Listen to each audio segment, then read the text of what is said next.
Hi. Amran. Kita Amran. Sorry.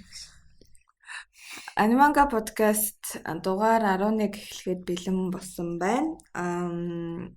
Өнөөдөр бид нар ч яг битүү хоёр мураа ирсэн байна. Hi. Нэрээ солигдсон. Учрал ирсэн байна. Учрал ирсэн байна надтай хамт манай замаа. Самцана. Тийм тэгээд юу л аж чинь хоёр газар ажилладаг те. Ажиллаж байгаа шээ юм.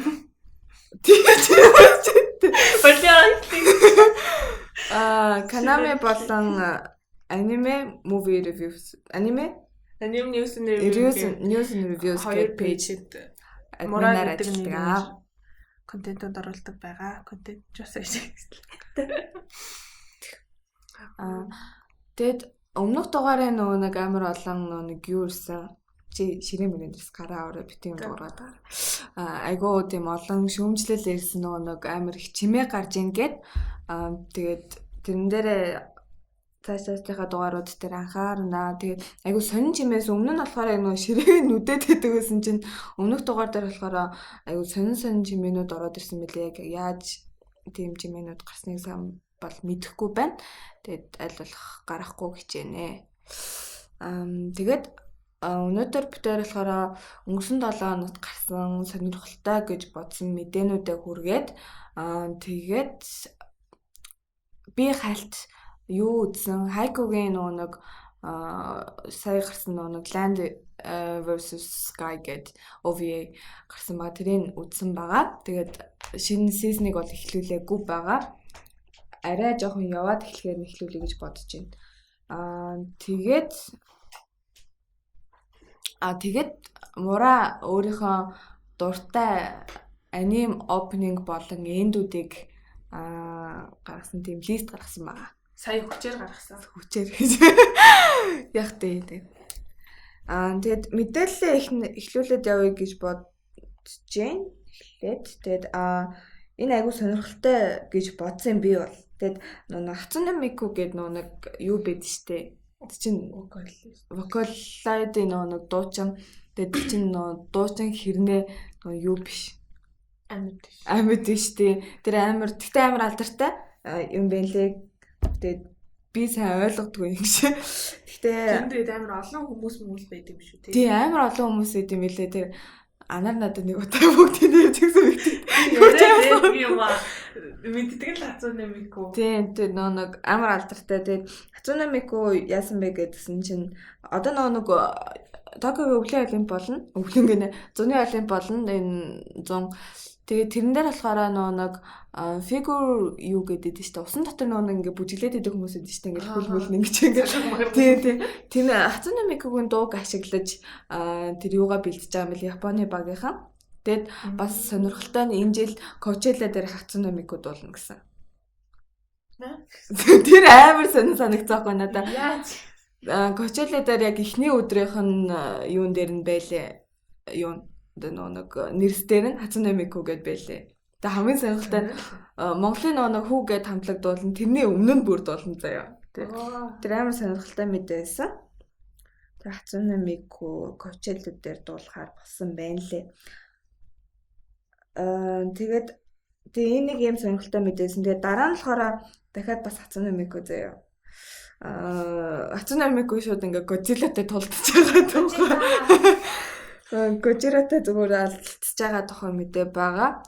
Тэгэд энэ нь болохоор юу юм бэ гэдгсэн чинь Shinkalion гэдэг Mirai Kara Shinsaku no Alpha X гэд сая нэг юу 12 сарын 27-нд нээлттэй хийсэн юм аним Японд нээлттэйсэн. Тэгээд энийх нь эхний 3 минут нь ингээ шууд сая цацагдсан. Тэгээд энэ дээр нь болохоор яг ингээ лежитхэн Хацуне Мику Godzilla-тай ингээ тулалдж байгаа ийм син гард юм байна. Тэгээд надад бол энэ амар санагдлаа. Дуулдаг гэснээр Godzilla-тай тулалддаг гэж. Тийм болохоор энэ амар сонирхолтой санагдлаа. Тэгээд яг энэ болохоор амар тийм өөр тийм юу юм шиг байгаа нэ. Тэгдэг кулчер ч юм уу амар тийм өөр салбар гэж. Тандын тустай амар хөгжиж мөгжсөн. Тий. Тэгээ тэрнийг бас бичлэгүүд нь яг ингээд fan made ч юм амар нэг тийм жоохон муу бичлэгнүүд бас байгаа даахгүй юу. Тэгээ тэдний яг official юм уу гэхээр бас үгүй. Тэгээ тэрийг надад анар үзүүлсэн байхгүй. Амар сони би нэг аалж гүйж мүүгээд за ойлгоогүй. Тэр баг зүгээр муухан анимын гол дүрээс илүү алдартай. Амар алдартай юм билээ. Тэр Otaku Shop интерьер чинь Hatsune Miku юм ямар их мэддэг лээ. Тийм. Амар юм билээ. Тэгэд энэ анимд нь болохоор юу юм бэ? Hatsune Miku анх яг шоу яг энэ цуврал шоун дээр нь болохоор юу 15 дахь ангиас нь эхэлж гарсан юм байна. Тэгэд одоо энэ тустай гарч байгаа шоун дээр нь бас гарч байгаа юм байна. Тэр сонирхолтой мэдээлэл байна лээ. Тэгэд энэ сая 7 хоногт хідэн анимуудын 2 дугаар үйлрэл нь зарлагдсан. Тэгэд яг 2 дугаар үйлрэл гэдэг юм энэ Made in Abyss гэдэг аним байд штэ. 17 онд гарч ирсэн. Энэ анимын 2 дугаар үйлрэл зарлагдсан байгаа. 2 дугаар үйлрэл гэх юм уу? Яг энэ дээр болохоор яг 2 дугаар үйлрэл гэсэн ойлголт өгөөгүй sequel гэсэн баггүй юу? Тэгэд би судлаад үзсэн чи би Made in Abyss үзэж байгаагүй. Тэгтээ амар алдартай болсон байсан. Тэгэд сайн үзэж амжаагүй л байгаа. Тэгэд энэ яасан ингэдсэн чи Made in Abyss гээд 13 ангитай эхний одоо үйлрэл болсон анги нь байгаа. Тэгэнгүүтээ 2 юу байгаа мөлий. Кино. Бүр хэмжээний кино. Тэгэнгүүтээ сая энэ 17-нд 1 сарын 17-нд 3 дахь кино нээлттэйсэн юм билээ. Тэгэд яг нээлттэй хийхдээ болохоор ингээд киноны sequel гээд кинон нээлттэй ихтэй sequel зарлж байна гэд ингээд юу өгсөн байхгүй. Ойлголт. Тэгэхээр миний бодлоор ингээд кинонуудаа гаргаад явж байгаа 3 юм кино байгаа юм чинь юу юм шиг байна. 2 дугаар зүгээр үйлрэл болгоод ингээд тийм цуврал гаргахт магадгүй юм шиг байна. Тэгэд өмнө нь хүмүүс яг фэн хүмүүс нь үзчихсэн юм уугүй юм сайн мэдэхгүй байна. Made in Abyss Journeys Down гэдэг нэг киногоо энэ болохоор 19 оны 1 сарын 4-нд гарч ирсэн заяа. Тэснэ part 2 нь Wandering Twilight гэдэг нь болохоор 19 оны 1 сарын 18-нд гарч ирсэн. Тэгээд бараг яг бүтэн жилийн дараа ингээ 3 дахь кино Made in Abyss Dawn of the Deep Soul гэдэг юу нь болохоор сая 1 сарын 17-нд гарч байгаа байхгүй юу. Тэгэд энэ нь болохоор бүгдээрээ яг нэг цувралын найруулсан яг найруулагч нь өөрөө бүгдийг найруулсан. Тэгээ нэг сонирхолтой мэдээ байна лээ. Чи Made in Abyss үзчихсэн үү? Би орчуулж исэн. Тийм шүү дээ нэр. Гэхдээ яг бүрэн орчуулаагүй л дээ 8 хорын хүртэл орчуулсан. Тэрнээс цаашаа үлдээ үзээгүй орчуулаагүй тэгээд тайцсан. Тэгээ ер нь надад зураглал нь айгүй таалагддаг. Айгүй гоё тэгээд нөө дөрүүд нь ч гэсэн нөө нэг чиби мөртлөө амар хөөрхөн мөртлөө айгүй нэг тийм баатарлаг гэх юм уу. Тэр нь надад амар таалагддаг. Тэрүүгээр нь ер нь айгүй хүмүүс бас татагдсан байх гэж боддог. Тэгээ ер нь айгүй гоё. Ер нь гоё. Тэгвэл 8-аас нь цааш үзээгүй юм шүү дээ. Тийм цааш нь үзээгүй кинонуудыг гарсныг мэдээгүй юм байна. Тийм тэгвэл ийм кинонууд гарсан байт юм лээ. Энэ бас тэгтээ бас нэлээд би бас уг нь кинонууд зарим анимын кинонууд гарахаар чинь нэг жоохон тэгвдийн сүрдүүлэнтэй мэдтгэе байд. Энэ айгүй чимээгүй гарсан юм лээ. Бүр 3 гарсан бахан. Нэг ийм мэдээлэл байсан. Энэ бол сонирхолтой сонсогдож илээ. Энэ амар сайн юутай юм лээ. Тэр рейтингтэй тэгээд айгуу тийм өрмөц гэж ярьд юм байлээ хүмүүс. Тэгэд би бол үзмээр санагдалаа тэгээд амжихгүй яваад байгаа. Юу гэдэг юм. Нэг ийм мэдээлэл байна. За дараа нь болохоор нэг Fruit Space гэдэг юу байдаг да. Аниме өмнө нь гарч исэн бүр 2000-ад оны ихээр 90-ад оны сүүлээр ч үлээ гарч исэн romance аним байдаг. Тэгэд эннийх нь болохоор юу reboot бүр яг өмнөх гарч исэн хувилбараа яг reboot хийгээд шинээр гарсан. Тэгэд энэ нэлээд амжилттай сайн болсон гэж хүмүүс ярьсан байлээ. Тэгээд зураглал эдгээр нь хамаагүй өөрчлөгдсөн байсан. Тэгээд тэгээ эннийх нь болохоор яг sequel нь гарах юм байлээ. Тэгэд яг sequel нь гэдгсэн чинь Fruit Basket гэдэг юм бол нэг өмнө нь гарч исэн хувилбар нь хэдэн онд гарч исэн бэ? 2001 онд гарч ирсэн юм байна. Тэгээ тэрнээс хойш яг тэр үйл явдлын sequel гэсэн үг болохоор хүмүүс амар хүлээлттэй байх гэж би бодсон л доо. Тэгээд энэ болохоор бусад одоо юу гэдэг цувралуучиг одоо стриминг сервис дээр биш шууд телевизээр гарах юм байлээ. Тэгээ тийм болохоор бас арай өөр байх гэж бодож байна. Тэгээ сая эн чин хэдэн Netflix дээр бас байгаа юм биш үү? Тэгээ ерөнхийдөө яг 7 хоногор юу юм бэлээ.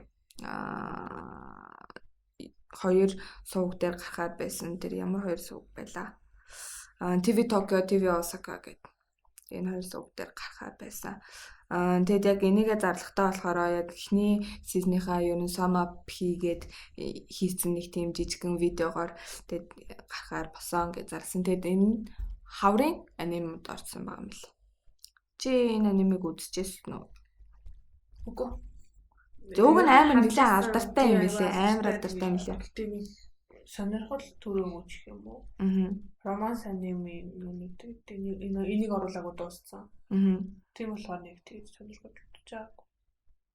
Тэр нь айгүй их мэдээлэл айгүй их юмуд бол яваа л юм. Тэгээ энэ амар алдартай юм шиг байна лээ. Би бас үзэж амжаагүй тэгэд айгүй хөөрхөн юм шиг байна лээ штэ. Тэгээд дараа нь өөр sequel гээд тэгсэн чинь өөр sequel байхгүй юм гэж. Нэг байгаа. Гэтэ энэ шууд season биш юу бүрийн хэмжээний кино. Shirabako гэдэг нэг кино аниме байдаг. Юу аним яаж бүтдэг тухай гаргадаг нэг хэсэг бүлэг охтууд байдаг шүү. Охтууд биш ээ. Одоо ажил хийдэг тийм одоо ихэнх нь охтууд одоо юу гэдэг арын продакшнд нь ажилладаг тийм хүмүүс байдаг. Тэгэд энэ амар үнэлгээ өндөртэй би үзчихсэн. Гэтэ одоо яг юу гардыг сайн санахгүй байгаа байхгүй. Гэтэ яг ингээд яг аним яаж бүтдэг вэ? Ямар асуудлууд тулгардаг вэ? Яг тэр юмнуудыг аюу гой гаргаад өгсөн санагдсан надад тухайн үед үзэж байхад. Тэгээ зургал нь бас аюу хөөрхөн. Тэгэд юу гэдэг штэ бас нэг манга зурдаг. Тийм Бакуман бас энэ хоёр аюу тийм яг яаж бүтдэг тухайгаа аюу гой гаргаж өгдөг. Тэгээ Бакуман бас нэлээд бүр юу юм шиг байлээ. Би үзэж байгаагүй. Одоо юу гэдэг илүү нөө юу гэдэг амар тийм emotional айгуу тийм амар гоё мангака хүмүүс гэдэг талаас нь айгуу гоё гаргаад өгсөн санагддаг гэд хүмүүс амар ярьжсэн. Би Бакуманыг бол үзчихсэн. Тэгээ тэн дээр нөгөө нэг яг зөвхөн тэр нөгөө нэг манга яаж бүтдэг энэ төр нь биш. Тэгээд унж босдог энэ төрийг бас харуулдаг хэцүү тохиолддог юм ингээ явцгүй болно гэсэн хэрэгтэй. Тэгээ хамгийн гол нь тэр нөгөө гол дүрийн залуун болохоор нэг сайн охиндоо нэг санал тавьсан. Хэрвээ би ингээ нөгөө нэг яагаад алдартай мангака энэ төр болчих юм бол надтай урмаа игэрэй гэд хэлсэн. Тэгээд тэрнийхээ төлөө аюул тэмцдэг. Тэгээд тэр нь аюул таалагддаг. Тэгээд нөгөө охин ч гэсэн амар хөрхөн хэлж үлээ. Өөрх юм тий. Тийм тэр нь аюул. Ганцхан тэр нөгөө нэг манга яаж бүтдэг дээрээ бас анхаараагүй хажуугаар нь тэр юунуудыг харуулдаг. Туслах дөрөв мөрөв юм шиг. Тэгэд Shirabako-гийн энэ кино нь болохоор яг the original тийм нөгөө цувралаасаа яг 4 жилийн дараах үйл явдал гарах юм байна. Тэгээд яг юу гэдэг 2 дахь сизны дээр гараагүй болохоор нэлээд хүлээлттэй байж магадгүй. Тэгээд сая болохоор юу байсан шинэ visual нь гарсан байсан. Тэгээд энэ нэлээд хөөргөн л харагдчих байна. Сонирхолтой л харагдаж байна. Тэгээд 14 онд гарч ирсэн юм шүү. Яг эд аним үзэж эхэлж ахт гарч ирсэн юм. Өөрхөн аним байдаг. Үзэж байгааг бол үзээрэй гэж зөвлөмөр нэг аним биднэрийн байнга үздэг энэ аним одоо ингээд амар дуртай болцсон хоббигоо болгоод байнга үздэг энэ юм а яг яаж бүтдэг юу асуудал тулгардаг гэдэг юмнууд яг амар хөөрхнөр харуулсан болохоор сонирхолтой байна гэж бодож байна. Дараагийн кино болохоор сая энэ юунд хязгаар гарсан юм бэ? Goblin Slayer. Өмнө жилийн нам руу тиймэрхүү л. Goblin Slayer гээд нэгэн гоблинтай нэг амар том давлгаа явахад том юу үзсэн юм аним цуврал бүр хэмжээний аним киноных нь трейлер нь сая цацагдсан байна. Энэ 7 хоногт Goblin Slayer, Goblin's Crown гээд ийм бүр хэмжээний кино байгаа. Тэгээ сая бид хоёр хоёулаа трейлерыг үзлээ. Би үзег болохоор юу ч ойлгосонгүй гэж. Зөв нэг бахан ногоо юмнуудыг л завчаад л байлаа гэж. Тэгээ үзэн оны хувьд саяны трейлер ямар санагдав? Яг ямар үйл явдлын хувьд ямар үйл явдал гарахаар юм шиг байна. Энд дээр бол шин дүр гарч ирж байгаа юм шиг байна. Тэр нэг бонхон шавцтай охин өмнө байгаагүй. Тэр дагна уу? Дагна шиг тэр нэг байж л. Тэр нэг шин нэг үгүй тэр нүсээ тарьсан байна. Тэр нэг харж байгаагүй нөхөхгүй. Тэр жижигхэн нөгөө нэг сонин нөгөө эмгтээчүүдийг хүчиндээ л идчихдэг гоблинууд нь нөгөө нэг дуулгын тэр хүмүүс чинь тултаад тах шиг байна. Тэр нөгөө яг томоодтай л сүртэй тулдаг тэднийг зүгээр завчаал аждаг гэсэн юм. Тэгсэн чинь бид нэр нь тултаад тах шиг байна. Тэгэхээр сая зүү харснуу буруу харснуу тэр шар үстэй, богдох үстэй тэр нөгөө нэг шинэгээд байгаа охинд гоблинуудын тал юм шиг байна. Үгүйж магадгүй мэдгүй. Би нэг дууга бодоод ямар ч тийм ойлголтгүй үзчихлээ л дээ. Тэгжэл бодлоо. Тийм байх тийм шинэ охин юм шиг байна. Энэ юун дээрээ постэр дээрээ энэ урд нь нэг дагна цаана дахиад нэг өөр хөлтэй гэж. Тэгэд хүлээлт хэр чамд энэ аним ер нь хэр таалагдсан юм? Энэ хэр аним ер нь би чиг харах гэж л үзсэн. Дахиад нөгөө өмнө нь ярьсан юм арих гад. Би чи энэ дээр байсан юм уу? Байгаагүй. Бомбет Батраа. Тэгээд би чиг гарахын хүлээгээл за одоо нэг ангиултлаа. Одоо би ч л гарах юм байна гэдэг хүлээгээд байхгүй. Тэгсэн зүгээр л анги болж хөрсөн л та. Тэрнээс болж үтсэн тэгээд нөгөө би ч л хүлээгээдсэн болохоор нэг сүртэй санагдаагүй. Гэтэ энэ надад нэг амар гоё тийм сүртэй аним шиг бол санагдаагүй. Нөгөө өмнө нь ярьж исэн тэр нөгөө гол дүрийн жоо нөгөө эмгтээчүүдийн бүгсээр гарах зорилготой нэг тийм 12 ангитай жоо явцгаа аним гэж ярьжсэн да. Тэдний миний хувьд бол тэдний нэг орон гэдэг хүмүүс яагаад бол мэдэхгүй юм. Тэгээ надаа бол нэг амар гой санагдаагүй зүгээр санаа нь бол зүгээр тийм гоблинууд байдаг. Тэгээд хүмүүс ингэж тэднийг арандаг хүмүүсүүдийг баг надад тийм fairy tale мэл шиг санагдсан. Тийм болохоор нэг гоё бол санагдаагүй. Тэгээд яг энэ сүүлийн ангаараа яг ингээд тэр чигтээ дууссан юм уу те? Дууссан юм шүү те. Тэгээ ер нь тэр нөгөө нэг том нөхдүүдийн гусаал дууссан л та. Бүгдээр нийлээ. Тэгээд яг тэгэж дуусахдаа Goblin Slayer-ууд нь буцаж ирнэ гэсэн ойлголт өгсөн юм байна. Тэгээд энэ кино нь болохоор 2 сарын 2-нд Японд нээлттэй хийж байгаа юм байна. Тэгэхээр яг фэнүүд нь юунууд нь байвал үзэх гэж удахлах. Тийм байгаа юм байна шүү. Тэгээд уг нь бол дажгүй сонирхолтой юм шиг байгаа. Хүмүүс амар хэрэгцэн би үзтээ юм уу гэж бодож гоблинууд амар сүнзэрдэг юм гэж. Бүр арай л чинг гоблинууд байсан юм. Энэ Made in Abyss-ийн дамын сонирхол найруулагч найруулсан. Ангууч юм. Goblin's Crown. За тийм нэг юм байна. Hideyuki Kurata. Hideyuki Kurata юу баха? Reader Die Made in Abyss. Зохиолч нь. Яг нөө анимехан зохиолч нь. Манганых юм шиг. Юу нь болохоор найруулагч нь болохоор Takaharo Ozaki гэдэг хүн. Тэгээ наад ч юм бол хамаагүй Made in Abyss хамаагүй. Зохиолч нь Made in. Тийм.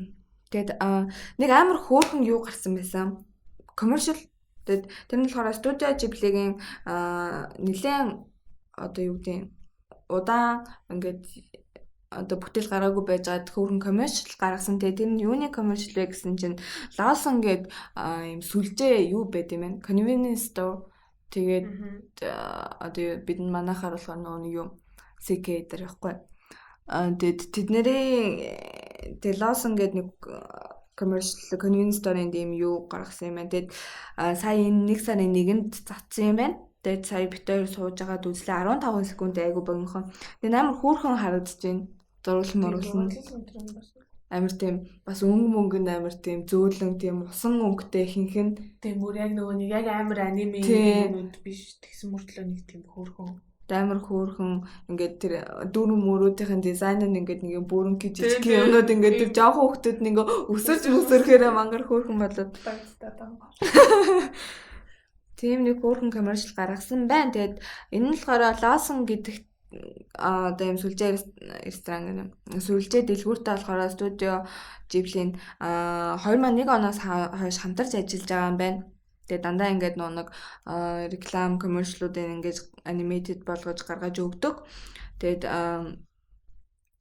энэ баг энэ 10-нд хийгдсэн баг анхных нь яг энэ Lawson зориулсан юм commercial гинэ гэдгийг яг энэ Lawson хэлсэн юм байна. Тэгээд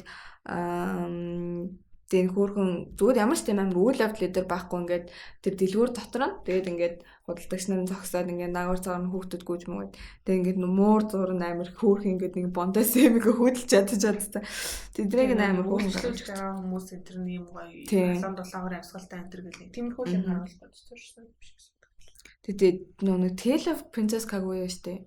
За. Тэрнтэй надад зурлал амар цуцсагцсан. Нэг юм нүүр ам амраа ингээд нэг ялгархгүй тэг ингээд нүүртэй гэхдээ ингээд нүдтэй тэр нэг юм хөөрхөн юм бамбалцсан зөвлөх юмнууд яваад байгаа юм шиг. Угаасаа тийм юм байна. Нэг аниматор нь яг Osamu Tanabe гэдэг The Tale of Princess Kaguya-гийн дизайныг хийсэн хүн юм байна шүү. Ундаанч адилхан харагдчихсан.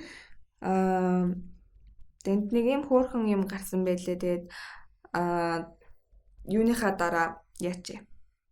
Подкаст орсны дараа юуг нь шеэрлээд пэйж дээр шеэрлээд харуулахын ч усаа шеэрлжээ. Тэ үзэж амжааг бол үзнэ. Тэгээд нэг амар хөөрхөн бас юу гарсан байсан.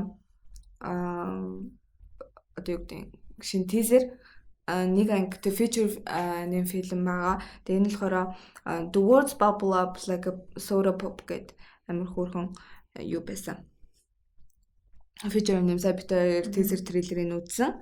Тэгээд чамд ямар санагдсан? Надад зураглал нь амар хөөрхөн санагдсан. Тэгээд тэр нэг эмэгтэйгийнх нь шидний аппарат нь гоё байсан. Тэгээд ер нь бас нөгөө дуугаа бодож аваад бас нэг амар ойлгож үзсэнгүй л тэгээд зүгээр өнгөцгөн л харлаа. Тэгэхэд тийм санагдлаа. Гоё санагдлаа. За тийм. Японд 5 сарын 15-нд нээлттэй юм биш үү?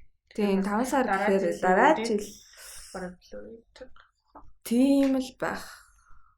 Эсвэл шинэ жилийн өмнө ч юм уу үзчихэж магадгүй баг. Тэгээ өвөл хавцаа.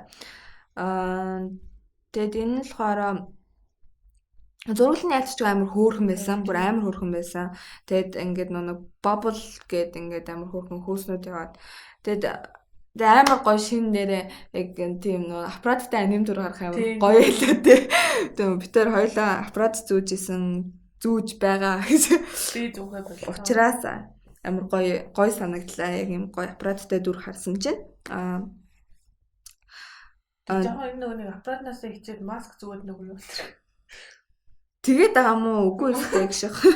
Тийм байл зай. Тэгээд энэ л хороо яг тийм ээ тий 5 сарын 15-нд нээлттэй хийх юм байна. Айгу хөөрхөн энэ нэг романс төрлийн юм шиг байгаа. Сая энэ трейлерээс нь ойлголттой авахуд бол хөөрхөн романс юм шиг байна. Тэгээд яг нэг сая энэ жил гарсан тэр нэг Ride Your Wave гэдэг Masaki Yuasaгийн яг тэр нөө тэрнтэй нэлээд бас яг уур амьсгал нь жоохон төстэй санагдсан. Тэгээд тэрийг би бол яг хувьдаа амар хүлээж байгаа байхгүй. Тэгээд тэр тэнгүүтээ тэр сая тэр аним болон Within With You сая дүнгиж Америкт энэ 7 хоногт дандаа нээлттэй хийсэн байгаа. Тэгээд энэ нэлээд хөөрхөн харагдчихжээ. Тэгээд шүдэн нөө маск зүд юм байна. Тийм ээ нөө. Тийм байна. Тэгж болохгүй шүү дээ. Би бол гайхуулаад явдаг гэж. Тэрний Би бол амаа ангалцлал энийг л явдаг гэж. Тэр нэг юм хөөрхөн аним гарч байгаа юм дээр надтай бол хайп бол нэлээд өндөр, хүлээлт бол өндөр болчихлоо. Тэг хүлээж байгаад яг юу гарахаас нөгөө мартчих тийм дөө. Тэгээд энэ юу юм бэ лээ? Screenplay болон одоо нөө зохиолын бичсэн хүн болохоор Your Line in Shigatsu no Kimi no Uso The Access World-ыг бичсэн юм лээ. Бичсэн юм байна. Тэгээд character design тийм байна. Тэгээд character design эдрийг бас яг Your Line эдрийг бичсэн юм байна. Тэгэд composer гэдэг ингүүд хөгжмийн зохиолч нь болохоор Silent Voice дээр ажилласан юм байна. Тэгээд Devil May Cry Baby дээр ажилласан юм байна. Тэгээд нэлээ ер нь чанартай бүтээл болох юм шиг санагдчихлаа. Тэгээд ялч Shigatsu no Kimi no Uso дээр ажилласан багийнхан ер нь нэлээд төлхөө ажиллаж байгаа юм байна. Найруулж байгаа хүн ч гэсэн сонирхолтой гоё хөөрхөн юм болох юм шиг санагдчихэв. Апплоднес болоо доо. Чи намайг өгөх гээд байгаа юм. Яа. Тэгээд өөр мэдээлэл гэх юм бол 42 дахь удаагийн Japan Academy Prize болох гэж байгаа. Тэгээд энэ дээр болохоор сая нэр дэвсэн feature anime-ыг зарласан байна. Тэгээд энэ жил болохоор Her Blue Sky гээд юу Анагийн уран бүтээлчдийн ажилласан шинэ бүтээл нэр дэвсэн байна. Өөр болохоор Weather and Video байна мэдээж. Weather and Video нэр дэвсэн байна. Тэгээд Detective Conan The Fist of Blue Sapphire гээд кино нэр дэвсэн байна. Тэгээд энэ 3 илүү тий санах юм. Агуу Lupin the Third the First 3 тий. Тэгээд One Piece Stampede нэр дэвсэн байна. Ийм 5 уран бүтээл яг аниме featured нэр дэвсэн байгаа юм байна. Тэгээ миний санахын 16 онд гарсан одоо нөө юунууд байгаа штэ. Kimi no Nawa, Silent Voice, Koe no Katachi тэгээд In This Corner of the World гээд нэлээд том бүтээлүүд амар алдартай сон бүтээлүүд бүгдээрээ нэр дэвсэн. Тэгээд энэ дундаас хин юу авсан? In This Corner of the World авсан. Тэгээд надад бол тэр бүр амар гойсон. Сүүл би тухайн үед In This Corner of the World үзээгүй байсан. Тэгээд Silent Voice тэгээд юу хоёр Kimi no Nawa хоёр өөр тэгж бодчихсон. Тэгээд сүүл гуруулангийн үзчихэд байхад миний хувьд яг юу хамгийн дээрсэн баггүй. In This Corner of the World бүр үнэхээр сайн. Яг ингээд аниме яг өгж байгаа мессеж санаа гэдгийг харах юм бол зүгээр үнэхээр masterpiece санагдсан. Тэгээд дараа нь орох нь болохоор Koe no Katachi надад бол амар хүрсэн. Тэгээд айгүй зөв сэдвийг хөндөж яг зөв гоё юмнуудыг гаргаж ирсэн. Тэгээд айгүй хүмүүс амар удаан үйл явдалтай гээд нэлээд жоон тэгээд идэм шиг үлээ. Гэхдээ надад бол яг тэр нь яг таарсан санагдсан. Тэгээд яг надад бол санаа гэхээсээ илүү юу Kimi no Nawa-гийн зураглал сайн. Маш зүгээр үнэхээр тасархай. Тэр нь маш сайн. Тэрнээс биш санаа манаа нь бол яг байдаг юм шиг. Тийм санагдаж байсан. Надад Kimi no Nawa Koe no Katachi-гаас илүү санагдав. Санаа нь ер нь гоё штэ. Гэтэ яг нэг ер нь нэлээд тиймэрхүү санаа байдаг л та. Тэр нэг цааны юун зүрүүтэй тэр нэг Орос аяг олон кинонууд байдаг штэ. Орос байдаг, ер нь зөндөө байдаг. Тэгээ мангнууд ч олон байдаг. Тийм.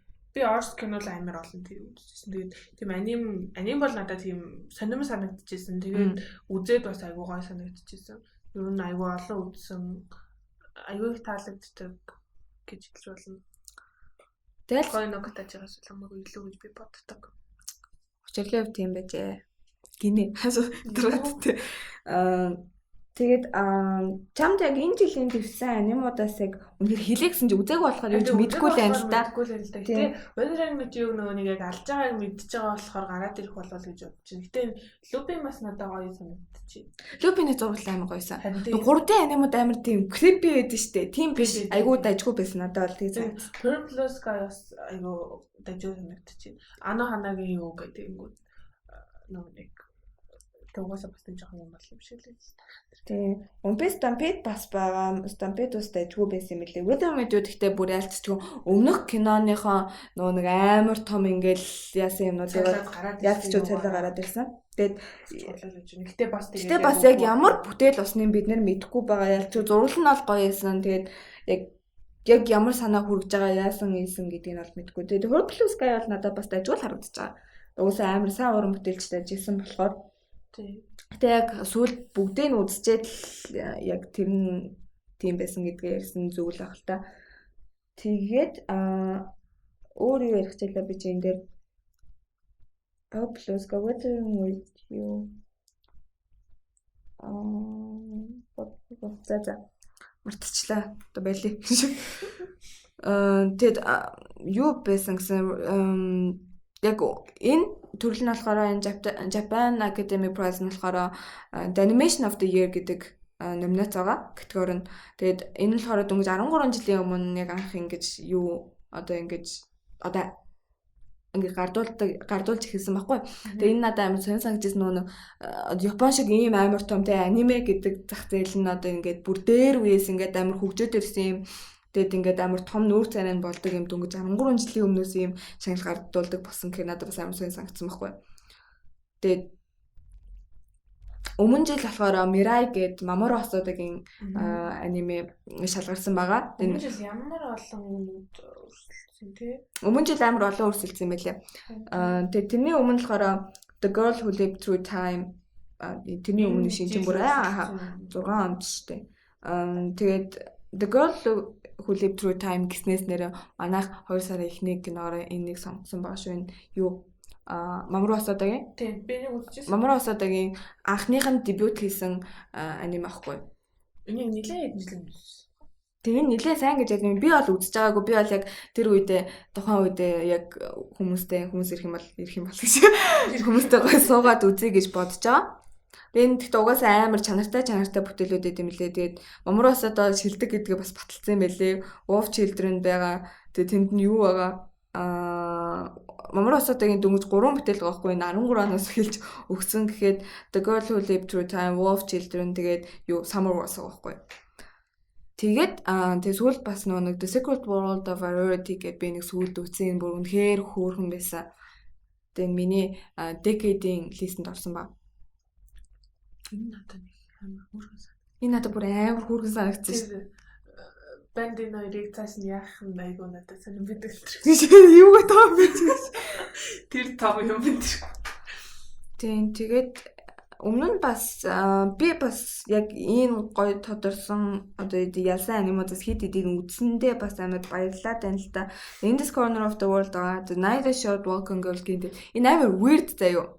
Night is Short Walking Girl гэдэг нэг 20 хүрсэн ингээд оюутан охин яг анх удаа ингээд алкогол эксперимент хийж үзэж байгаа байхгүй юу? Тийм орой юу? Тэгээд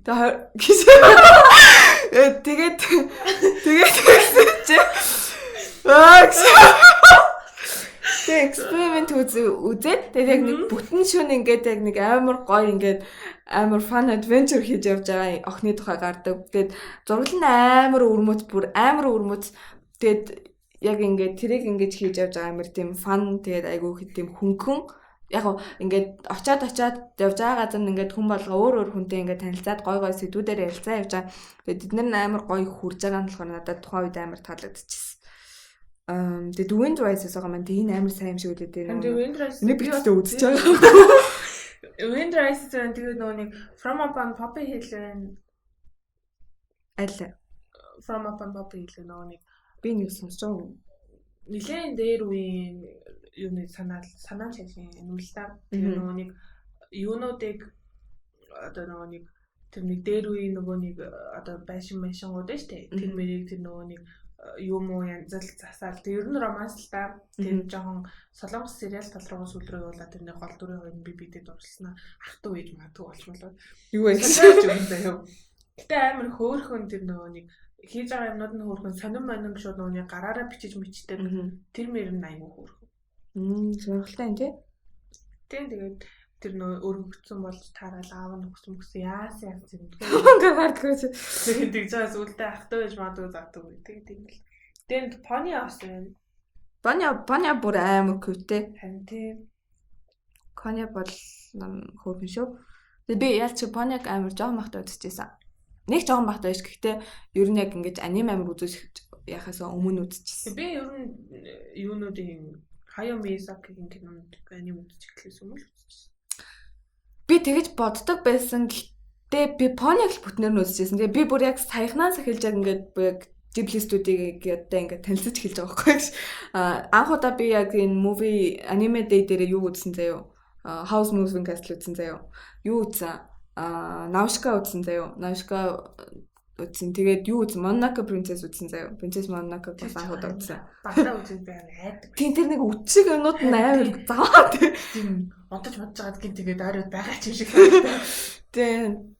Тэгээд өөр чинь юу үзлээ? Тэгээд энэ Princess юу үзэж байгаа? The Secret World of Arrow-ыг үзэж байгаа. Тэгээд өөр үзэх зөндөө юмудаа би одоо хүртэл Spirited Away контекстыг ойлгож байгаа ингээд санаж байгаа юм яг юу болоод Disney санахгүй байхгүй. Тэгэхээр ялцч бас юу бас үзэх шаардлагатай болж байгаа. Spirited Away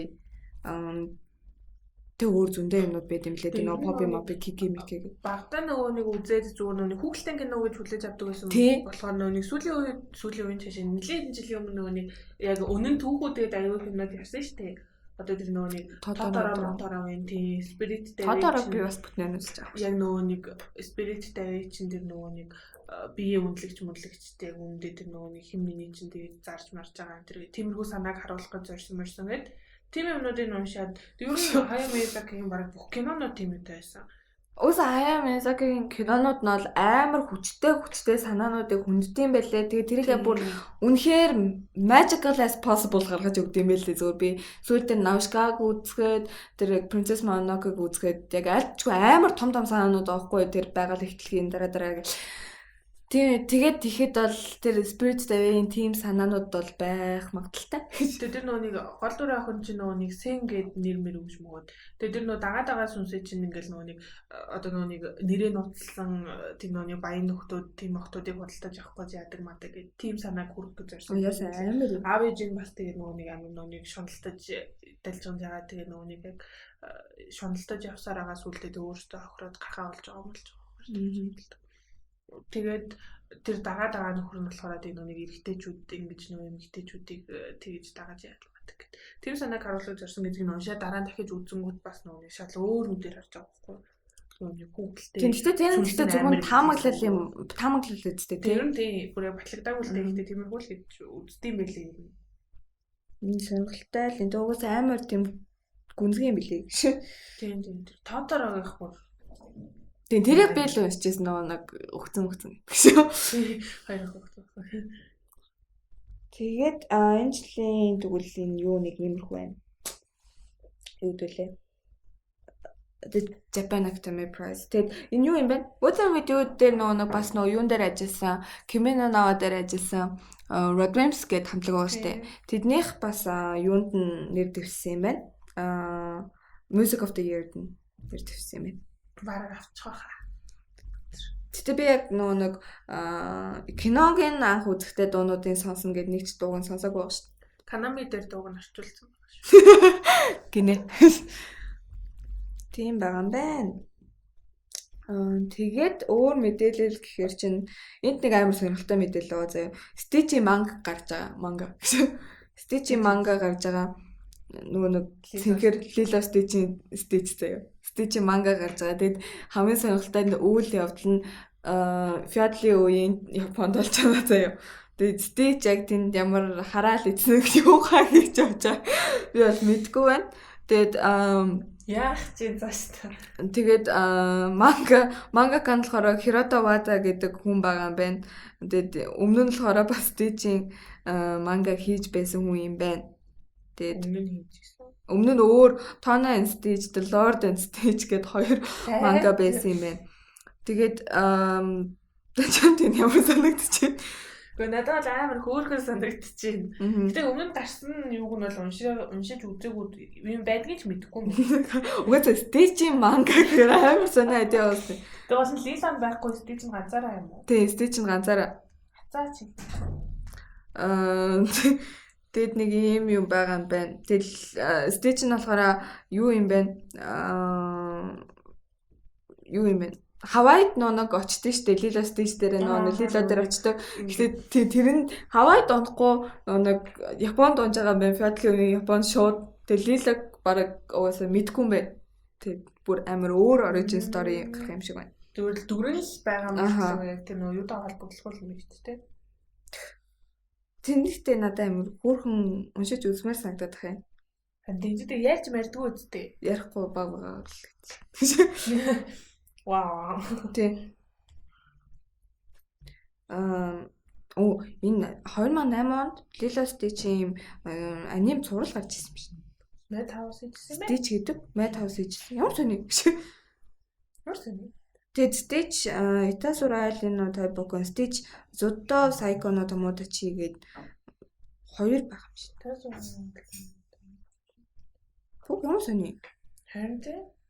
Тэгэд энэ хоёр нь болохоор 9-10 онд гарч ирсэн юм. Хөөрхөн тий. Олж үзмээр л. Тэгснээ энэ одоо чинь зургийг харж байна энэ Фёдлийн үеийнхэн тэгээд энэ хамт гарах дүр нь амар сонирм сарайтай шүү. Энэ тооно Stitch-ийнх юм ээ. Энэ тооно юм шиг тийм. Нүуник юунууд дээр нэг гадаад хүмүүсийг нэг юм бохоо зурчдаг та. Юу бодож байна. Энэ гадаад тишээ гоё нэг. Харин тийгүй ер нь энэ ихтэй надад нэг хин шиг харагдаад ах юм. Ихтэй амар том хүн юу шиг нэг хуцмцээ нарах юм нэг амар шог мөн ч. Эсвэл юу муу ч юм. Уу яг томлох хүн жажин мэнжил юм шиг. Энийг алцуул алцдаг. Тэгэхээр нэг ийм сонирхолтой идея байгаа юм байна. Сонирхолтой. Хөрхөн л. Тэг би бол уншиж үзнэ. Гарахад гэж. Тэгтээ ямар ч тийм юу өдр алхалтай хизээ гарах эдэн мэдээлэл нь бол лаунч хийх нь бол мэддэггүй байгаа юм байна. Тэгэхээр дахиад угаасаа мэдээлэл гарах бах. Өөрхөн мэдээлэл гарна гэж бодож байна. За тэгээд өнөөдрийн мэдээлэл юу нэгээд дуусчихин дөө өөр нэг сонирхолтой юмнууд бол гараагүй. Тэгэд юу яриа гэж бодсон би нэг Land of Sky яриа гэж бодсон. Тэгээд би бүр үйл явдлыг ярихгүй юм спойлдохгүй заа гэж. Тэгээд юу надад бол айгу гой санагдсан. Яг нэг удаан хайгу үзээгүй, шинэ хайгугийн сизнийг гой тэгж хүлээж үзээгүй. Надад бол хайп гой өндөртэй байсан. Тэгээд тэгэхэд бол надаа жоохон санагдсан юм зураглал нь жоохон мутцсан байсан. Нилээ яг гой нэг юм амар тийм хурцууц англиас юу н харуулдаг штэ. Ингээд хайгу тийм биш болцсон байсан. Тий. Тэгээд яг зарим юм дээр нь тийм байгаа. Гэтэ нэг лев мэв нэг амар гоё эдэн штэ нэг юм зүүн шөвгөр ингээл нэг ингээ бүр цаанаас нэг тийм муур шиг царайтай. Тэгсэн чинь энэ дээр болохоор нэг юм гүлийсэн нөгөө болцсон байна лээ. Тэгээд надад зураглан жоохон муудсан жоохон таалагдаагүй. Тэгээд season 4 тэр зэгтээ битээ тийм байгаасаа зарим зургийг харахад тийм харагдчихжээ. Тэгээд тийм битээ байгаасаа гэж бодож байна. Тэгээд бас sound effect гэх юм уу одоо нэг зарим хэсэг дээр нэг хэрэгтэй үед нэг тийм жоохон байгаагүй болохоор нэг жоохон тутмаг санагдсан нэг тийм гоё огшоож өгсөн юм жоохон багтай. Тэгээд үйл явдал нь бас ингээд хоёр part байгаа. Та хоёлаа яг 20-20 минут болохоор юу нэг англи гэсэн үг л дээ. Нэг эпизодтэй тэнцвүүц байсан. Тэгээ надад зураглан жоохон тийм болсон жоохон таалагдаагүй. Тэгээд үйл явдал нь бас арай хитрхи богинохон болсон юм шиг санагдсан. Тэгтээ яалтчгүй ови болохоор тэгсэн л ахalta. Одоо жоохон урт хийсэн бол гоё бас гэж тэгэж бодогдсон. Тэгээд эхний сизнээ эхлүүлэг шинэ сизнийг эхлүүлээгүй байгаа. Жого явуулж байгаад эхлүүлт юм уу гэж одоо хүлээхэр чинь бас амар хэцүү гэж. Тэгэж бодогцсон. За Мурагийн favorite opening энд миний шахалтаар гаргасан гэж яриад байгаа энэ зүйлийг сонирхцгоё.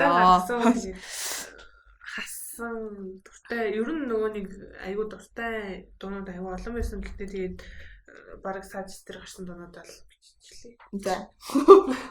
Тэгээд дараалал гэж байхгүй. Тэгээд нөгөө нэг нэлийн том аниматрийн юу байхгүй.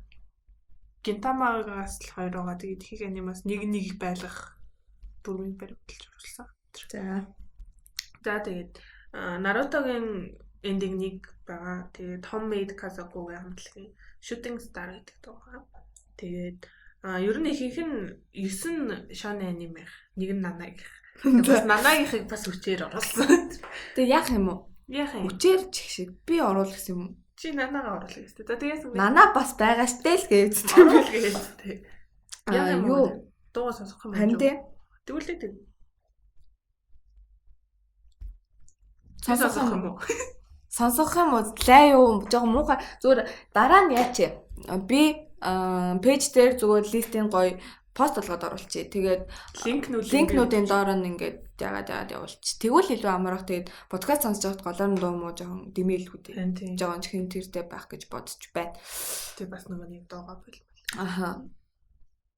За тэгээд дараа нь Анна Чиягийн Курой намид байгаа. Нанагийн дуу. Тэгээд Нанагийн дуунууд ер нь бүгдээрээ гоё. Тэгээд нэгийг сонгох хэрэгтэй болоод хамгийн их гарч ирснээр сонгочлаа. Дараагийнх нь болохоор Дасын Донтен гэдэг байгаа. Гинтамагийн дуу. Гинтамагаас л хоёр байгаа.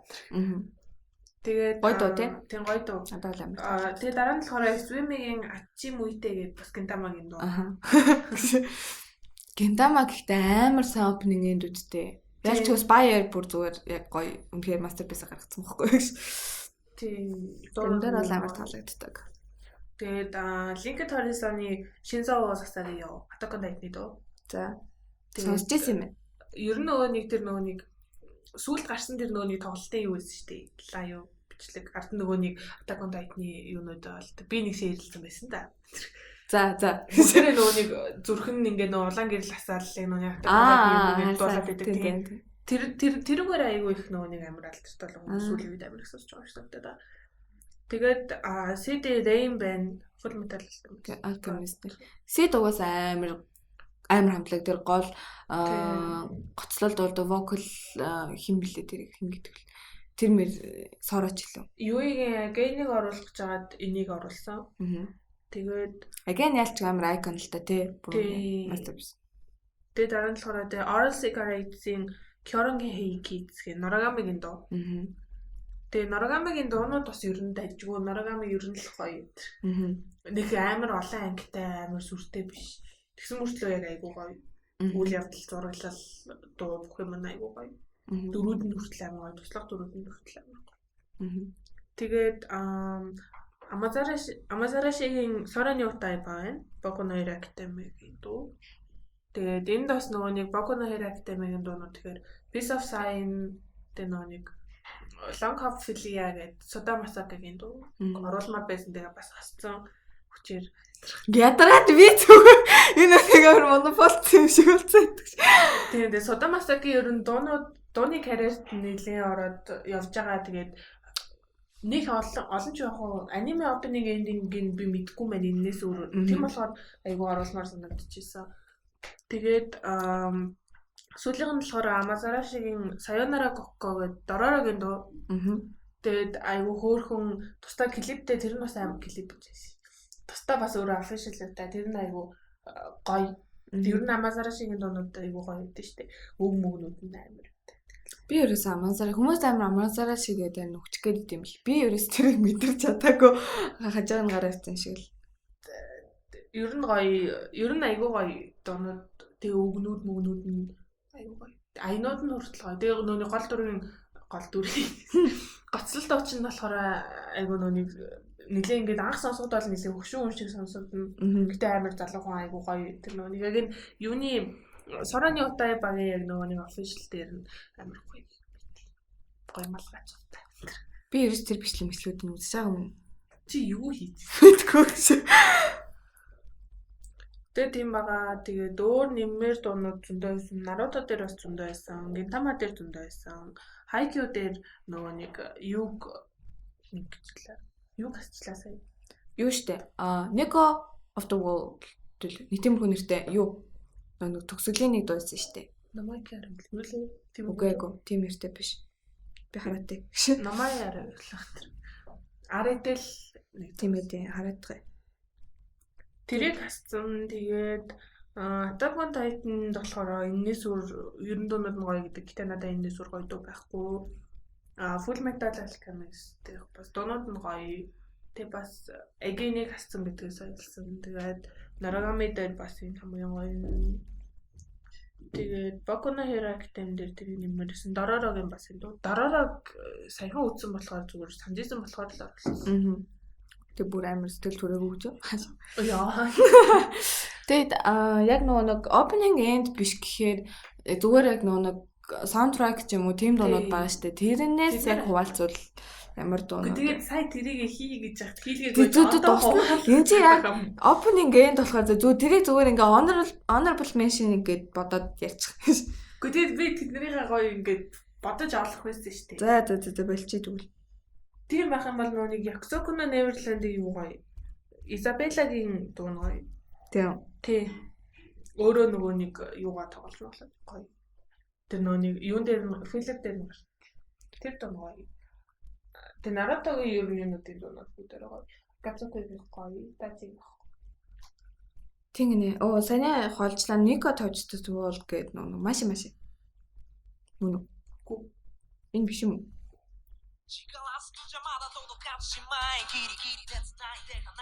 Энэ биш юм уу? Кэвэж дээр өөрөө яриад. Яч мөн л юмэр яач вэ? Хаана л. Тэгээд Nico Touch the Wall гээд хамтлаг байгаа Японы айгүй хөөрхөн дуутай. Тэгээд харамсалтай нь тарцсан энэ хамтлаг. Тэгээд би яг бол анх яг энэ дуугаар нь бол мэдчихсэн айгүй хөөрхөн дуу. Тийм ба. Тэгээд нөгөө нэг ангитай кинонуудын дуунууд тэгэхээр нөгөө нэг Kimi no Na-гийн дуунууд ер нь бүгдээрээ гоё. Хийнооны Radioimps болсон. Тэднэр бүгдээрээ гоё. Тэгээд тэр нөгөө нэг юуны Tokyo Ghoul-ийн бас дуу гоё. Ямар гэнэ киноныхан дуу. Тэр яг гоё л доо гэдэг нэг амар лист энэ төрт оруулах биш. Тэр нөгөө нэг киноныхан дуу нөгөө Банка гэдэг дуу гоё.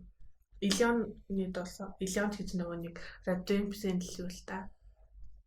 Яжино дал та. Банка гэдэг тэр дуу гоё. Тэ өөр нэг ангитай. Энэ гоё дуу. Өөр чин тэгээд одоо юу юм уу тэр байгаа шүү дээ. Одоо энэ юу тэр үеийн дуунууд одоо тэгэл юу үст. Надаа юуны дуу бүр яг especially амар гоё санагддаг. Indus Corner of the World. Амар би үзээгүй тэр. Үнэхээр хөр. За тэр жаа. За би яг энэ листээ айгуу гоё пост болгоод гаргачихъя. Тэгээд өөрийнхөө бас харж агаад гоё листээ гаргаад пост болгоод гаргах чинь тэгээд аль болох хурдан гаргахыг хичээнэ. Тэгээд сая пост бичээд асуулт байвал үлдээгээрэй гэд пост оруулсан байгаа. Тэгээд хүмүүс асуулт тавьсан байна. Fate series-ийн талаар бодлоо хуваалцаач гинэ. За энийг ярьдаг хүмүүс байхгүй. Fate мэддэг ганц хүн маань өнөөдөр байхгүй байна. Ер нь байхгүй байна. Тэгээд яг Fate series-ийн талаар битэрийн бодлол яг үндэ ойлгохгүй.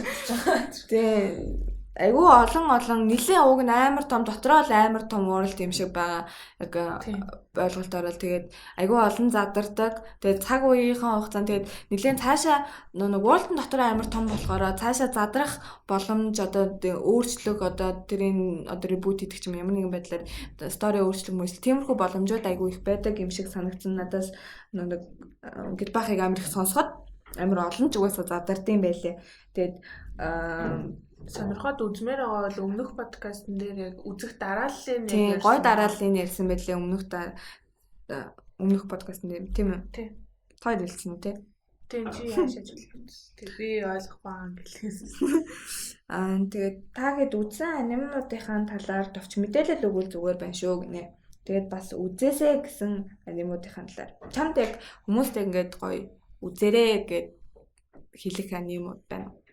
Яг үзээрэй гэд хэлсэн нэг сүүлний үзсэн нэг ангитай юм Makuya билүү? Promised гэлээ. Нэг тийм байж нэрийг бүтнээр нь болоо тийм. За бүтнээр нь олох хүртэл нь би танарт байна. Зарим юмудаа хуваалцъя. Яг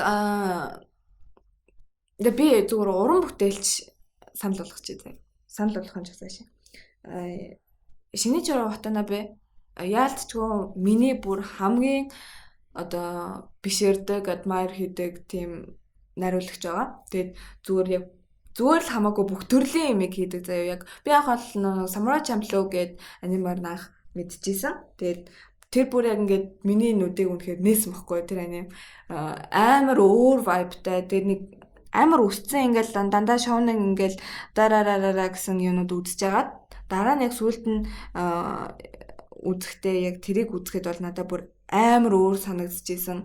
Үйл явдлын хувьд бүр амар тийм хурдан биш, бам гэсэн юм байхгүй. Бүх юм нь ойлгомжтой биш, амар mystery. Яг юу хайгаад байгааг нь мэддэхгүй. Одоо тэр юм дээр ингээ юм хайж байгаа байхгүй. Юу хайгаад байгааг нь мэддэхгүй амар mystery байж чаддаг. Vibe нь шал ондоо нэг тийм хипхоп юм шиг тэг ингээ одоо opening end-үүдийг харахад ийм хипхоп юм шиг тиймэрхүү vibe амар хөөгдөг. Тэгээ дөрүүдийн development одоо дөрүүдийн хөгжүүлэлтүүд нь амар сайн. Тэгээд ингээд тийм дөрүүдгийн яг ингээд одоо нэг гол дүр гэдээ явж байгаа 2 3 дүр байгаа. Тэднэрийнхээ ингээд нэг тийм өмнөх үзсэн анимууд дээр дандаа ингээд манай талынхаа ингээд сайн хүн байдаг бол тэд нар болохоор зүгээр хүн гэдэг талаас нь харуулдаг болохоор надад амар тухайн үед амар таалагдчихсан. Тэгээд тэр байгаа. Тэгээд дараа нь болохоор яг тэрийг мэдчихээд тэгээд Shinichiro Watanabe гэдэг хүнийг одоо тухай судлаж үзэхэд дараа нь болохоор нэг Cowboy Bebop хийж исэн юм бэлээ. Тэр үедээ мэдчихсэн хийж исэн гэдгийг. Тэгээд дараа нь Cowboy Bebop үзчихсэн. Тэгээд тэр болохоор бас үнэхээр masterpiece юм бэлээ. Тэгээд Cowboy Bebop амар өөр гоё байсан. Тэрийг үзсэн. Тэгээд дараа нь болохоор айгүй олон гоё юунууд дээр ажилласан. Одоо Space Dandy байгаа заяа. Space Dandy дээр chief director хийж байгаа. Тэгээд Kids on the Slope бас шал өөр амьсгалтай. Яг энэ хүн яг нэг хүн энэ бүгдийг хийгээд байгаа юу гэвэл бас өөр юм шиг заяа. Kids on the Slope бас шал өөр амьсгалтай. Дараа нь болохоор Sankyo Terror байгаа. Бас шал ингээд өөр ертөнцид авчиад төгчдөг. Бүх уран бүтээл нь ингээд нэг биш. Гэхдээ яг нэг хүн хийж байгаа гэдэг нь яг зарим юмнууд дээр анзаарагдана. Гэхдээ ингээд бүр яг өөр тийшээ бүр ингээд аялуулж чаддаг. Sankyo Terror чи үзчихсэн мэт те. Амар тийм өрмөц санагдчихсэн. Чамд яг амар санагдчихсэн. Надаа нэг амар өрмөц санагдаг. Гэхдээ яг хоёулсан л та. Тэгээ нөөник шүнжин үзэхээр л аним байсан. Тэгээ шүнж үзсэн. Одоо бол яг бүр нэг амар санахгүй байна. Надад бол амар үлдсэн юм шүү дээ. Миний бүр ингээд толгойдоор яг тэр нэг юуны син бүр үнэн тасархаа яг нэг тэр ч үгдэл асыг харагчтан дээр гардаг син. Тэр бол үнэн тасархаа тэр яг зохиолын хувьд, найруулгын хувьд тэр бүгдийгээ бүр амар гоё гаргаад өгсөн. Яг сайн зохиол яг тийм амар теншн тэр дотор аним дээр гарч байгаа одоо бүтээл дээр гарч байгаа тэр теншнүүдийг яг ингээд бодит юм шиг тэр хүн дээрээ гоё мэдрүүлж өгдөг нь амар гоё санагдчихсэн. Тэгэд сүүлд болохоор яг хэлэх гээд би яг энийг үзэж амжаагүй байгаа гэхдээ амар гоё хайптай байгаа бүтээл болохоор сүүлд Netflix дээр гаргасан юу байгаа. Netflix дээр гаргасан шинэ зураг дээр хоёул ярьсан шүү дээ. Би яж нэрээ марчлаа sorry. За би нэрээ санахаар хэлээ. Netflix дээр гаргасан шинэ сурвалгаа. Тэгээ тэр нь хамгийн гол нь өмнөх одоо нэг самурай хийжсэн. Тэгснэ cowboy western уур амьсгалтай cowboy тэгээд space team юу байгаа сурвал байгаа. Тэгснэ террор одоо ингээд орчин үед болж байгаа тийм терроризм одоо тэр юу гэдэг sci-fi төрлийн тиймэрхүү кино байгаа. Тэгээд энэ сүүлдээс нь болохоор юу September and Carol шүү. September and Carol. Тэгээд сүүлдээс нь болохоор энэ September and Carol гэдэг нь болохоор хөгжмийн тухай юм хөөрхөн зураг байгаа юм лээ. Carol-ын төстэй шүү. Carol тийм ч илүү Carol-ын төстэй хаа тий. Carol-ын төстэй. Барахан хөрхөн гоёстой хоо. Тийм. Нэг юм арцгаар устай афро-мафростой юм шиг байсан. Тийм. Тийм ээ шүү. Sorry. Миний буруу. Тийм ээ. Чи нэр олсон юм уу? Аха. За. Makuya when they promised flower blooms гэдэг. Энийг тэгээд ярьжул одоо бас болов. Дугасаа зүгээр яг чамд ямар сэтгэл төрүүлсэн юу гой санагдсан гэдэг. Надад бол айгүй тийм нэг гой санагдсан юм нэхээр нэг яг гол санаа нь болохоор тэр нэг хүүхдийг одоо тэр нэг өсөж байгаа ганц бие эмэгтэй хүүхэд өсөхөд ямар цоглон мэрэгчл тулгарх хүүхэд нь ингээ нэг өсөөд багтаа хөрхөн байсан том болоод ингээ өсвөр нас энэ төр гэдэг нэг янз бүр юмнууд болоо. Тэгээ сүүлдээ тэр нэг гол дүрийн эмэгтэй нэг одоо нэг өгтгөө цааш нэг яадах уу? Одоо нөгөө нас нь ингээд нөгөө нэг яваад идэг гэдэг нөгөө нэг гадна төрхөн нь өөрчлөлт. За. Тийм ахгүй тэгээд immortal юм уу? Тийм. Тэгээд нөгөө нэг жоохон хүүхчийн нэг 10 10 настай л хүүхчиг юм. Тэгээд амар хөгшин тэгээ хүүхэд олоод тэрийгээ өсгөөд том болоод тэгээд сүүлдээ нөгөө хүүхдээ ингээд олоод тэгээд дараа нь хүртэл нь ингээд тэр хүн яг хിവэрэ байдаг. Тэгээд хүүхэд нь ингээд уулзаад тэгээд нөгөө нэг яаж байгаа юм бол амар гоё. Тэгээ ер нь тэрийг л зөвлөмөр байна. Тэгээд тэр ер нь санаа нэг юм бол тэр л байх гэж би бодоод байгаа. Гэтэ тэр нөгөө нэг цаад санаа ертөнц бүртгүүлсэн бас үүрэж магадгүй л. Нэг ангитай юм уу те? Тэг нэг л ангитай кино юм зүгээр. IMDb-гээс болохоор 7.4 юм байна. Rotten Tomatoes 100%. 100%. Тийм. Сонирхолтой юм те. Энэ тэгвэл үзмээр л юм байна шүү. Нэг юм цөөхөн би нэг харж ирсэн юм байна. Би чамайг үзэж хэлсэн. Чи нэг уулдаг. Тийм ээ шүү. Нэг үзгэж ирсэн үзээгүй би. Үзнэ. Ойрын хугацаанд үзье.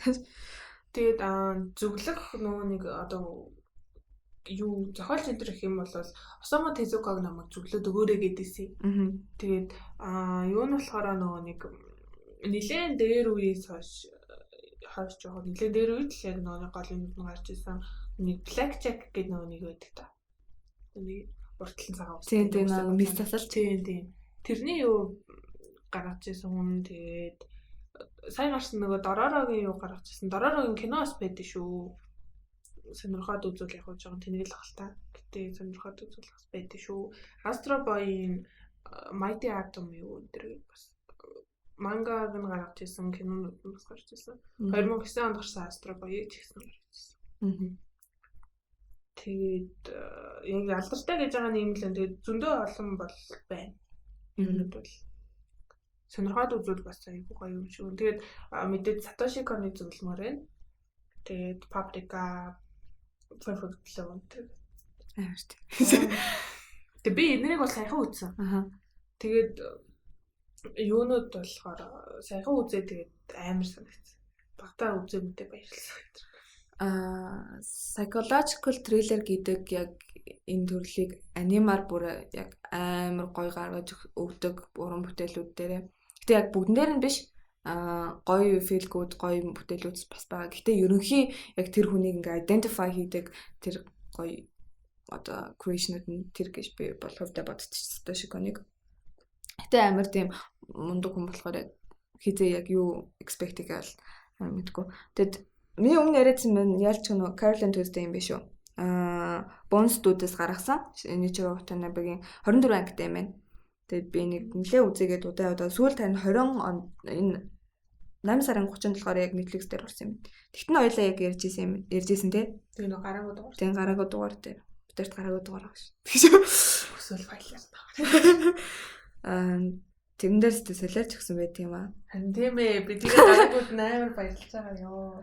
Тэгээд Shinichiro Watanabe байна. Тэгээд миний бас нэг амар зөвлөмөр байгаа юм болохоор хүмүүс нэх үзээгүй байх гэж би бодоод байна.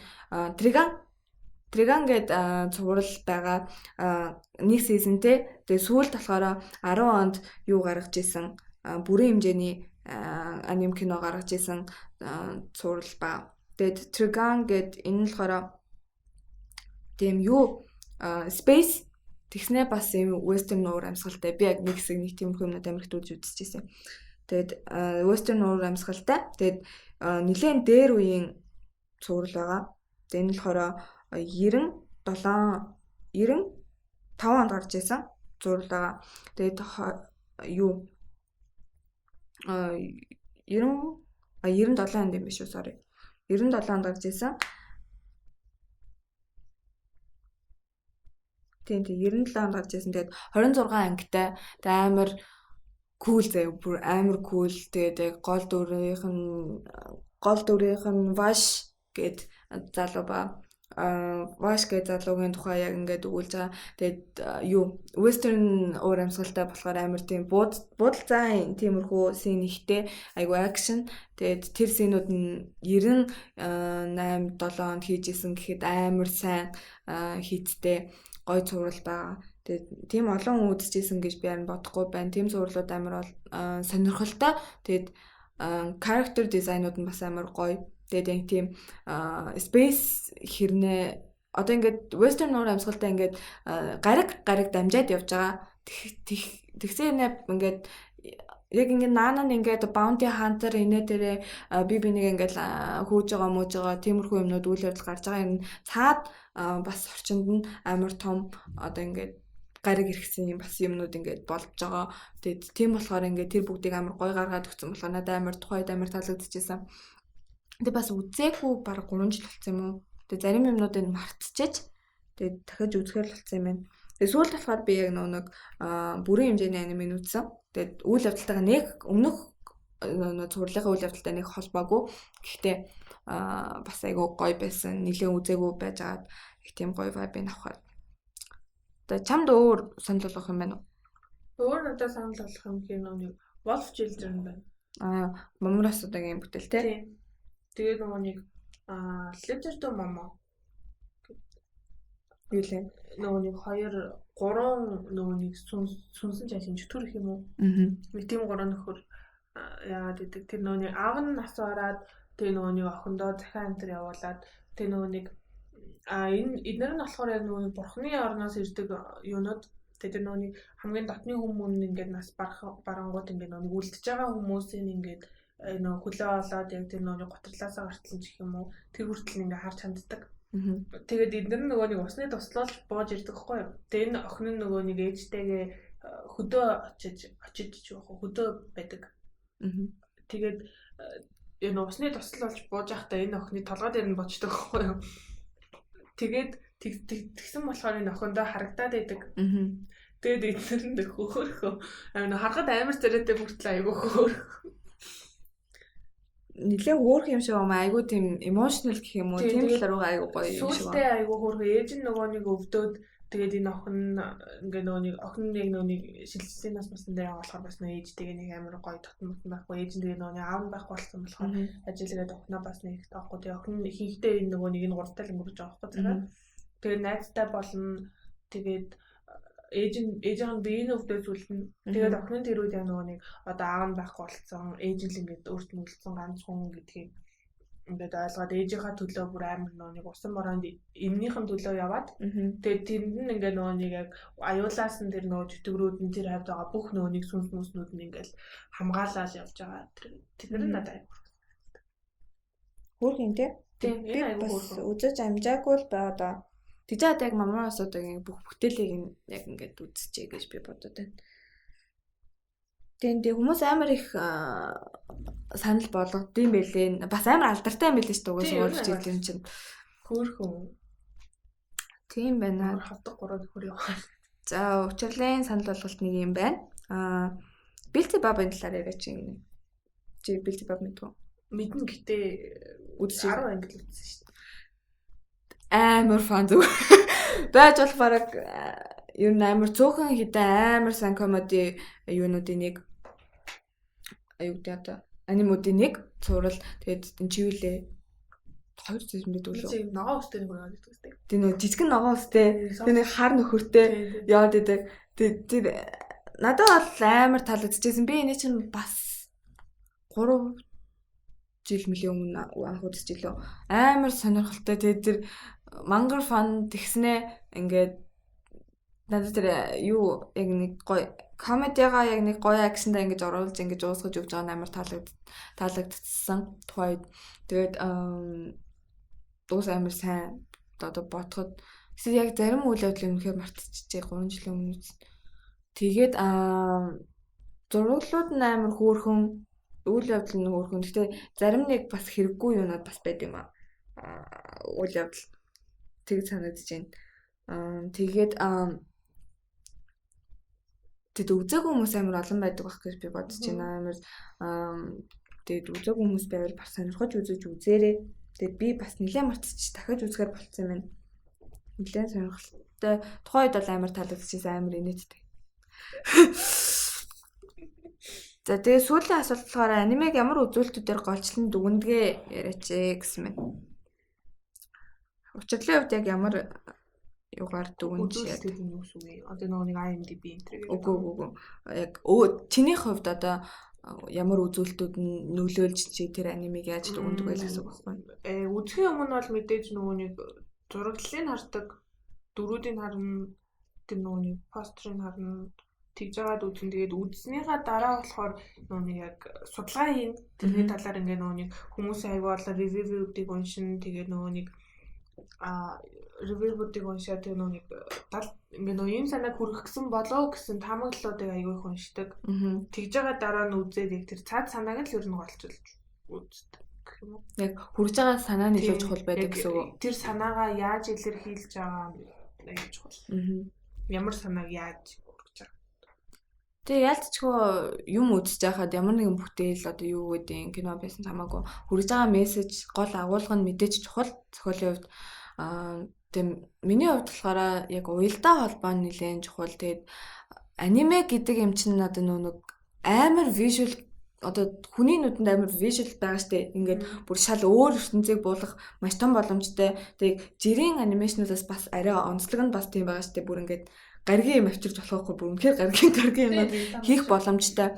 Тэгээд тийм болохоор надаа яг тийм зураглал бас нэлээд чухал гэж үздэг. Би бол ингээд нүдэнд хэр одоо нэг тусч ин тэг хэр эвтэйхэн байна. Одоо хичнээн гоё юмнууд гаргаад байгаадсан. Тэр нь ингээд хүнд ингээд хүрж байгаа нь айгу тийм хэцүү байгаад байл амар хэцүү бас.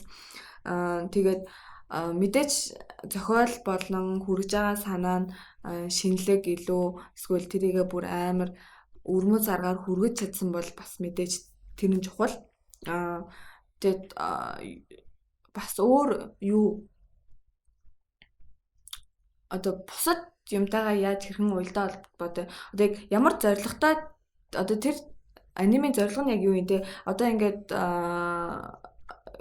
спорт одоо манга анимуудаас гэхэд одоо хайку те яг зорилго нь яг юу юм ингээд тэнгүүд ингээд спортыг одоо тэр тусмаа ингээ гар бөмбөг волейбол гэдэг спортыг яаж хүргэж хүмүүст ингэж хүргэж байгаа тэр нь амар гоё те. Одоо тэр тамирчид нь яаж юмар хэцүү байна. Тэр одоо хүнийг одоо тэр тоглолтын донд ингээд яг хажуунаас нь үзэж байгаа юм шиг мэдрэмж төрөвлөхийн тулд ямар ингээд юунууд ингэж гоё хурцтай хүргэж ингэж огшоохоор үйлдэлүүд одоо тэр шийдлүүд нь амар чухал байхгүй. Яг ямар зорилготой тэр юунуудаа хүргэж байна. Одоо бүр амар кул тийм гоё юунууд хийгээд гэх юм бол одоо тэр юу шиг ч юм уу самурай чамплуу шиг ч юм уу те тэд нэр бол амар чухал гэж би бол хувьдаа бодож байна. Тэр бүгдийг яг тултал нь гаргаж өгсөн байвал одоо доор хайжл эчи бай гэх юм бол эчи тэр юмыг ингээд үзэгчтэй хүргэе гэх юм бол тэрийг ядаж чанартай их нь чухал байхгүй.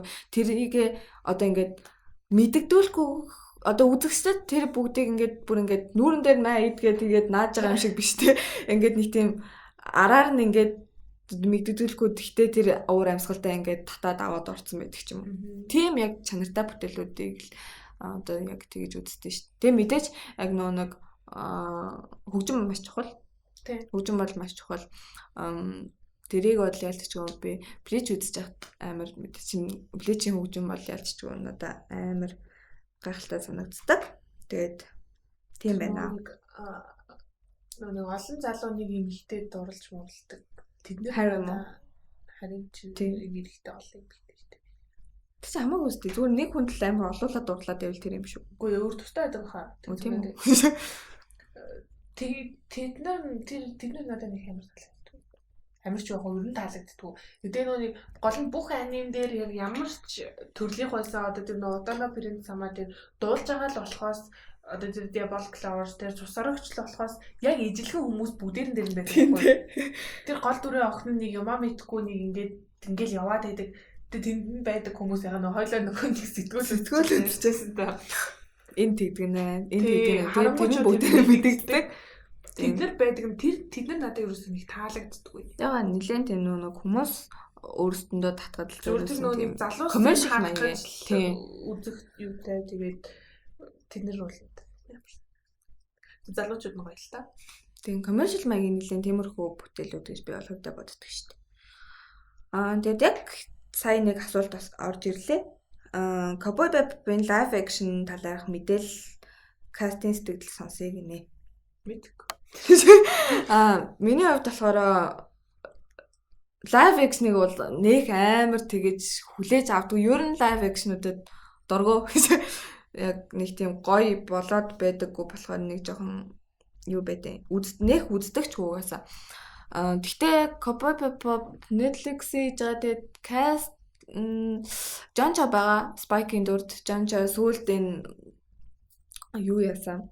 Оскарын юуг номинашн нэг тайлан хийсэн. Одоо тайлан гэх юм. Танилцуулсан номинашнуудыг нэр дэвшигчдийг танилцуулсан. Тэр үедээ Жанча Spike-ийнхаа өстэй байх шиг бэлээ. Хальтаахад ингээд арзаацсан юм том өстэй. Тэгээд надад болохоор нэх амар хайп хүлээлт ерөөсөө байхгүй байгаа. Тэгээд Жончо одоо 40 эдтэй хүн 47 таа ч лөө байгаа. Тэгээд хиний дүрд нэг юу жүжигч юм байсан. Тэгээд надад бол яг үнэндээ нэг таалагдахгүй байгаа. Жончо яг Spike-д тохирох уу те яг ямар хуу юм хүлээх ёстойгоос ойлгохгүй байгаа. Тэгээд хэрвээ үнэхээр гараад үнэлгээ сайтай байх юм бол үзэж үзээл гэсэн бодолтой байна. Тэрнээс биш үнэхээр энэ талаар нэг бодохгүй агуу. Ойлголт ч бараг тун багчаг байна гэж. Өөр нэг мэдээлэл байхгүй. Сүүл харин Жончо Шинэ Зеландад зураг авалтынхаа үеэр бэртэл авсан гэж ярьж ирсэн. Тэгээ нэлээд сая 2 сар гаруй бараг зураг авалтаа төр зогсооцсон байсан. Тэгээд буцаад зураг авалтаа эхэлсэн байгаа мэлээ. Тийм л мэдээтэй. Тэр санал болгох дээр сая нөгөө нэг Бокутакагийн 80 мачиг. За. Тэр нөгөө нэг яг одоо тэр залуу нөгөө нэг тэрний live action аягүй гоё. Тийм үү? Тэр сте угаас нэг амар тийм эффект дээр ашиглахаар угаасаа биш шүү дээ тий. Угаасаа нэг хүүхэд байгаа. Live action аягүй гоё нөгөө нэг хин тоглолт. Yuki Furukawa тоглолт. Тийм. Одоо одохгүй Канами дээр казино яг. Тэрэн дээр яагаад таалагддаг вэ гэхээр яг нөгөө нэг тэр залаач. Наад тусаад байна шүү дээ. Яагаад таалагддаг вэ гэхээр тэр нөгөө нэг багтаа нэг тийм тоохгүй өнгөрөөсөн юмнууд чинь эргээд нөгөө нэг амар кармад болдог гэж. Карман чашийн нөгөө нэг багтаа тоохгүй өнгөрөөсөн юмнууд нь ингээд нөгөө нэг дараа нь одоо ингээд том болоод харахад аюу тийм нөгөө нэг юу хийх ёстой байснаа мэдгүй өнгөрөөсөн юмнууд чинь ингээд аюу том асуудал болж болно. Тэгээ нөгөө нэг юу ч байсан ингээд нөгөө нэг хийгээгүй дэ харамссан ч юм уу. Тиймэрхүү санаад дээ шүү дээ. Одоо нөгөө том болоод тэр нөгөө нэг багт нөгөө нэг Кайо гэдэг охиныг алцаа алуурч нээж ин алж малал тэр нэгтэй багшин л та. Чи яа спойлерд ч юм. Эцэл тэр гараа дууссан шүү дээ. Тэгээ чи үзээрэй гэж санал болгож ирсэн спойлерд ч юм уу. Тэгээ тэр нь надаа гэсэн мэт. Хөөргөн чашин тэр нь гой санагддаг. Тэрний талаар бас нэг ревю бичье гэж бодоо л. Тэгээ дахиж үзэж байгаад бичихгүй бол бас айгу үйл явдлуудыг гоё юм гэж. Тийм бол дахиж үзвэл бас өөр юмнууд занзаарч магадгүй шүү дээ. Нана шиг. Тийм. Гэтэ нана ялцч гэнэ юу л да ингээд одоо юу нас явах гэхээр бас арай хууд. Гэтэ юу н ингээд арай өөр ингээд нэгдэнгүү төвшөнд хүрэх тусам ингээд бас өөр юмнууд ингээд яг хараад байхгүй ялч гэнэ амьдралыг харуулдаг болохоор. Тэгээ яг амьдрал тийм байдаг үгүй битэрч мэдгүй л дээ. Тэгээ югаач үзээгөө цапанууд явчих. Тэ тэр нөгөө нэг юуг Shigatsuwa Kimi no Uso би жил болгоо үздэг. 4 сар болгоо 4 сард үздэг. Би нэг л үзчихсэн. Миний хамгийн нөгөө Ямасаар 4 сар. Тэнд үзээд би нөгөө нэг хүн болгоны талаас айгу харах гэж үздэг гэх юм уу? Одоо жишээ нөгөө нэг тэр хүнд Аримад ямар санагдсан гэд Аримагийн өнцгөөс харах гэж нэг үзэн. Тэгэл хүн болгоныхын өнцгөөс харах гэж үзсэн. Тэгээ өмнө жил надад айгу хүнд байсан. Яг Аримагийн талаас харж үзсэн. Аримагийн талаас харж үзсэн байх нэ. Тийм. Энэ жил хийний талаас харж үзэх болсон гэдэггүй. Нэг олон үзэг 3 4 л. За өнөөдрийн дугаар ер нь ингээд баг дуусч байна. Өөр ярих юм байгаа лээ. Тий. Тэгэд нэг марцнаас энэ жил Оскарт ямар ч аниме байхгүй. Тийм. Юу ч байхгүй. Гэтэ уус нэг амар тэгэж бас нэр дэвшгээр юмнууд гарсан гэж бас бодохгүй байна. Өдөр мөдөг бас үзэг болохоор яг ямар байсан үгүй мэдэхгүй байна. Алжил байгаа. Тэгтээ яг ямар тач юу юм бэ лээ? Өдрийн мэдээ болохоор best animated feature биш. Best picture нэг submit хийсэн байлээ. Тэгээд тийм болохоор бас нэр дэвшээгүй байх боломжтой. Миний бодлоор бас нэг Америкт бас юу screening хийгдээгүй байсан. Гэтэ яг юу нэ гаргасан гэдэг нь ойлгомжтой л та. Дэлхийгээр бол дэлхийгэрж байгаа. Ер нь амар олон оронд ингээл одоо хүртэл нээлттэйгээл яваад байгаа. Энэ юу хоёулаа. Radio Wave энэ юу хоёр. Үдүүлээ. Fuck. Өдөр хоёулаа. За тэгээд өнөөдрийн дугаар ер нь энэ хүрээд дуусч байх шиг байна. Манай подкастыг сонсдогт баярлалаа. Тэгээд санал бодлоо хуваалцаж байгаарай. Өнөөдрийн дугаар нэг амар чимээтэй болсон гэж бодохгүй байна. Тэгээд манай подкастнууд M+, тэгээд UB Info YouTube дээр орж байгаа. Тэгээд пэйж дээр лайк дараарай, subscribe хийгээрэй. Тэгээд асуулт байвал үлдээгээрэй. Тэгээд санал бодлоо байвал хуваалцаарай бидэнтэй. Тэгээд эхэндээ муухай арилсанд уучлаарай. Тий. Уучлаарай. Байн ойролцогт уучлаарай. Тэгээд учралд ирсэнд баярлалаа. Тэгээд Өрсөнд баярлалаа. тий. Учрлын 2 пэйжийг дагаарай. За, bye. Дараа 7 хоногт уулзцгаая.